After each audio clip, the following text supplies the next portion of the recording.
Hey, what's up everyone? Welcome back to the fish room. My name is Travis and welcome back to another video. So today we're going to be working in the 300-gallon reef, more specifically the bottom of the tank. We're going to be looking at the MarcoRocks. You guys know that I installed these or put these in a couple years ago. I've been fragging off of them. I have a few in here. They kind of just grow extra corals and colonies on the bottom of the tank, and you can see I do have some for zoas that have kind of spread out. So with that, I need to make some changes over here on the left side of the tank for this big one. You can see that there's a ton of death on this Acropora. Long story short, you can see that the Lobos also fell over as well. Basically what's going on is it's getting top heavy. It keeps falling into the brain coral. It falls into the zoa patch here, which I have to trim up as well. And it keeps hitting the SPS over here. And it's just dying. It's getting killed. The coloration isn't looking that great. I think just because of all the stress of it continually falling over and kind of getting hit by other corals. So I'm going to take this out today, completely frag it out. I'm going to put it on some new rock that I got from MarcoRocks.com. And I'm going to show you guys that whole process. Also plan on putting in another piece over here. Kind of the same deal. Chalice is on like a little mini frag rock here. And you can see that it's getting chewed up. I think it's getting blown over by the flow, or a couple rogue snails are moving it around. But basically, it keeps hitting the brain coral and it's getting killed. So I'm going to frag this up a little bit, put a chunk of rock in this section here, put a piece of it back on there, maybe put some other corals on it, and kind of do the same thing over here. Frag it out, and then put some coral back in its place. I'm not really sure why the Lobo is actually on its side. This is my first time seeing it. It actually fell over. Not really sure why. So I'm going to have to check that out as well while I'm in there. And yeah, as for the other ones, I think I'm going to leave them alone for now. This one looks pretty good. You can see that the SPS is actually encrusting on the bottom there, so this isn't going to tip over anytime soon. As for the Monty, you can see behind the fish in the back, it is getting kind of full, but I think I'm going to leave it for now. When the time comes, I will replace that as well. Just it's still got room to grow, so we'll leave it for now. Now, just to kind of give you an idea of what we're looking at, or what we're going to be doing, is you can see here I did put a chunk of it in here. It's like a purple flat bottom rock, which you guys will see is a foundational rock that they offer, and it's perfect for these bare bottom tanks. I mean, it's completely flat. I don't have to worry about any of that stuff tipping over. And I went ahead and put a couple different, or 3 different types of frog spawn, just to fill in that gap. It's just I had a bird's nest there. It kept getting hit by the Goniopora and getting killed, so I figure we'll play a little bit of coral warfare here, throw the frog spawn in, and I don't have to worry about them getting messed up from the Goni. Kind of keep him in check. As you can see, he's killing pretty much everything on this rock structure. So yeah, looks pretty good, and can't wait to get more of that on the bottom tank. So with that being said, let's back up here, look at the tank. Overall, the tank is looking really well. Got to get in here and start cutting it some more. The coral sale is still going on, if you guys are wondering. I still have a pretty good amount of coral left in these tanks. The 50% sale is still going on for about a week or so left on that. You know, it's 50% off all the coral. Once that's done, I'm coming in here and going ham. I'm going to be cutting up a ton. You can just see that all this stuff is touching. It's all touching. So it really needs to get trimmed up. So I'm gonna wait for the sale to end and do that, and probably put on another sale, because that's just how life is. So with a reef tank that grows, you know, relatively quickly. So with that intro out of the way, let's go ahead and get over. I'll show you the rocks. We'll pull these guys out and get started. Alright guys, so real quick look at the rock that I'm putting on the bottom of the tank. That way you guys can kind of understand where I'm coming from and why it makes sense. So real quick, I got this stuff from MarcoRocks.com. I met Jen over at Reefapalooza Orlando when I went there with Geo's Reef. And she's like, hey, I know you're working on the NEM tank. We kind of talked about it. And she sent me a box of their mixed rock so I could use some of that for the NEM tank. And it comes with this foundational rock, which is pretty awesome. And, you know, it makes sense, foundational, right? It's on the bottom of the tank. So this is where you're going to start your rockscape and build off of it from there, right? So being a bare bottom tank, being completely flat, this stuff is perfect. You can just see, I mean, it's flat. It's as flat as it's going to get. So I don't have to worry about it tipping over like the current rocks that I have in there. I don't have to worry about getting, you know, sliding around, because the stuff is pretty solid. I mean, it's rock, right? It's basically solid as rock. And yeah, so I got a few here that I'm considering putting in the tank, and I'm definitely putting this one for sure in that first spot where that chalice is. I talked about that on the short the other day, and I'm debating on how I'm going to use these. But either way, eventually at some point, even with the Monty's being taken out, all 4 of these will end up in the 300. So with that, I'm going to go ahead and pull out the rock structure and start fragging that up for you guys, and kind of figure out what I'm going to do coral wise. But yep, let's go and get started with that.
Okay, before we start adding the other rock structures to the bottom here, I want to get in there and trim up some of this zoa. As you can see, it's spreading out through the middle. I'm going to use my 3D printed PVC glass cleaner attachment here and see if I can get up some of these zoas and pull them out.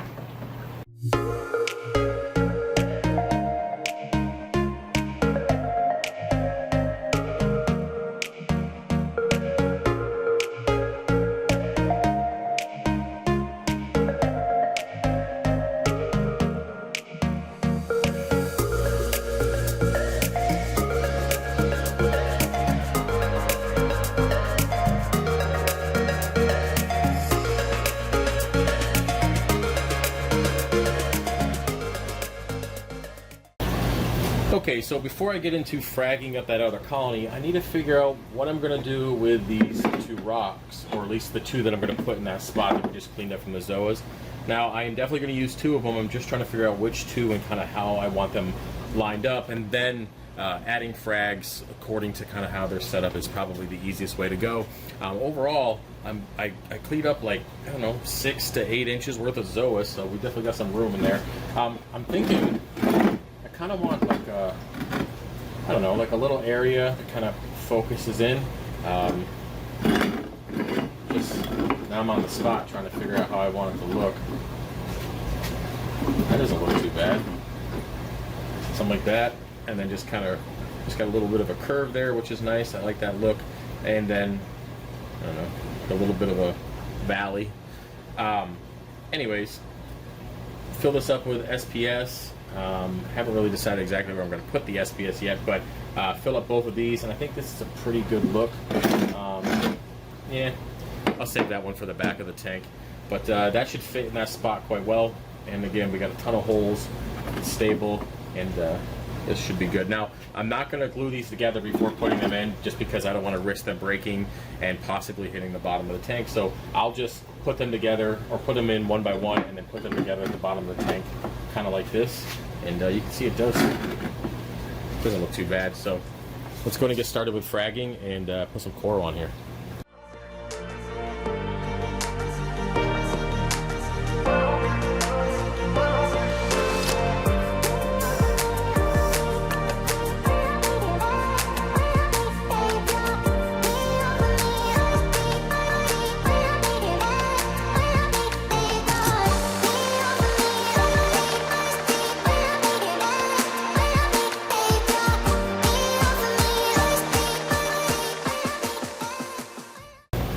Okay, so I'm going to go ahead and get some water.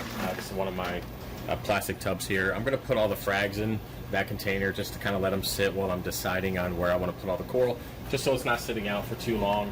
And there's a lot of little frags that I got to make, so I'd rather keep them submerged for the most part, not have to worry about them dying off before fragging out. So I'm just going to take this big one and put it in the frag tank, because it's obviously not going to fit. Outside of that, I'm going to try to use quite a few of these bigger chunks just for the sake of getting them on the rock structure. But I definitely do plan on adding some smaller pieces as well. So let's set this to the side.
Okay, so I think that's pretty much it. Remember, all this stuff has to grow in at some point, so either way it's going to be crowded. Even if I was to only add like 3 of frags out of this entire group to this rock structure, eventually they would be growing into each other and becoming, you know, an issue. But given that this main purpose is just to kind of fill in the gap and to provide extra frags, this is good. I'll just keep it trimmed, and yeah, so the fun part, getting this in the 300. So let's go ahead and do that.